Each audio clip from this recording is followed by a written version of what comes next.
Okay, there's always something going on. It could be because we had lots of rain and it's cloudy. There's no blue sunshine like when it was 35 last week.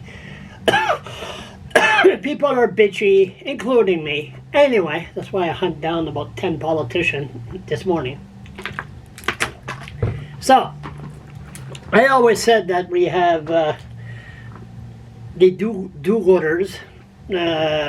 Like every Saturday, you go at the medical clinic, and at 1 o'clock, they have all these churches together, and they all have these Meth Heads, and they give all the food and all that. It's sort of like a gathering, like a party.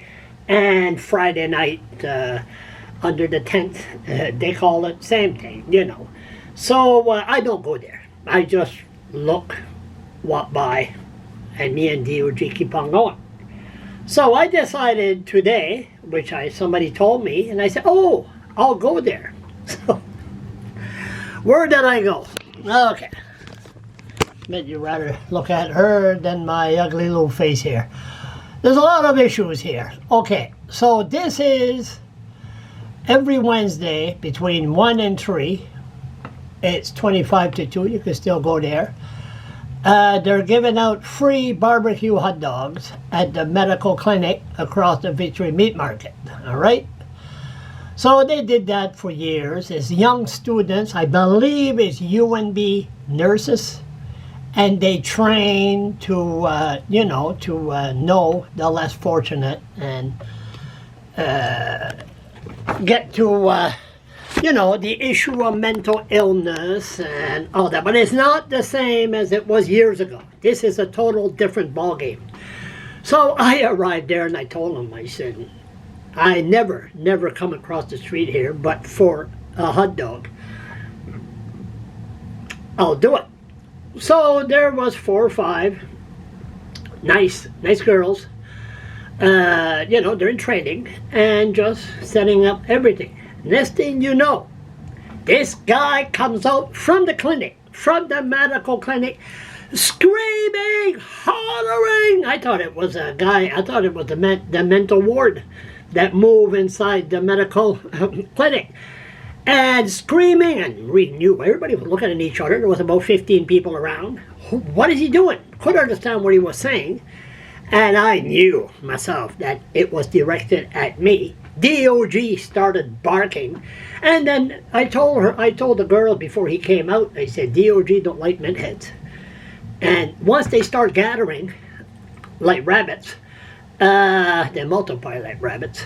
DOG started. So they noticed immediately. She said, it must be by what the smell. So when this guy was right after 15 seconds at DOG and myself giving a WTF, the dog started barking. And him, he kept on screaming. Didn't know what he was saying. So one guy that was in the area said that he mentioned James Okol. Oh, if he mentioned James Okol, that means he was talking to me. So, turn around. I wasn't going to run. I waited for my hot dog. Security, bring him back inside. And that's an issue we're going to talk about. And I went. I proceeded to... I got my hot dog. 10 minutes later, I proceeded. The ketchup was there, and I went in front of the medical clinic on the sidewalk. I enjoyed my hot dog, my back turned, and I finished my hot dog, put it in the dumpster, the paper towel, and then I left, napkins, and left.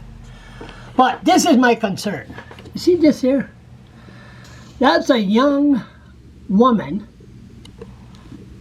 That's security at the medical clinic. A young girl, security, and I noticed she was at the door looking at me as if I was trying to go inside.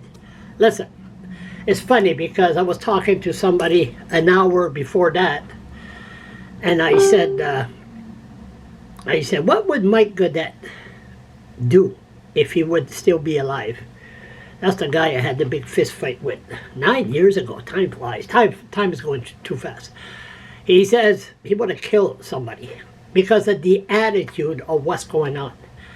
There's no way that security girl, if that guy would have come after me, I wasn't going to run. Don't do what, no, it would have been a battle. Then what you do, you call the police immediately and you bring this idiot in court and you want to listen to why he attacked me. There's no question about it. It's like I told the guy an hour earlier. I said, anybody attacks me is going to go to court. I mean, I'm not fooling around with that at all because there's too much anger and going on. We have to find out why individuals attack people. So that little girl was no way in the world she could handle the Meth Heads. Eric Lanterne, he was there. There's no way in the world that guy would have been allowed to scream and holler and terrorize people if Eric Lanterne would have been there. So the medical clinic, but of course, they don't give a rat ass about who's security anyway. I had to lobby to get security there till 8 o'clock. But they need proper security at the clinic because this is only the middle of June. And I feel sorry for these medical girls. Their first day on training, and they were terrified of this screaming and hollering. I said, this is just the beginning. I said, good luck, girls, and thanks for the hot dog. And you know what? It was good. I said, why don't you girls gather together? I'll take a picture, and we'll take another picture at the end of the summer. See how much weight you gained since giving out hot dogs at the medical clinic in Fredericton. Stay tuned.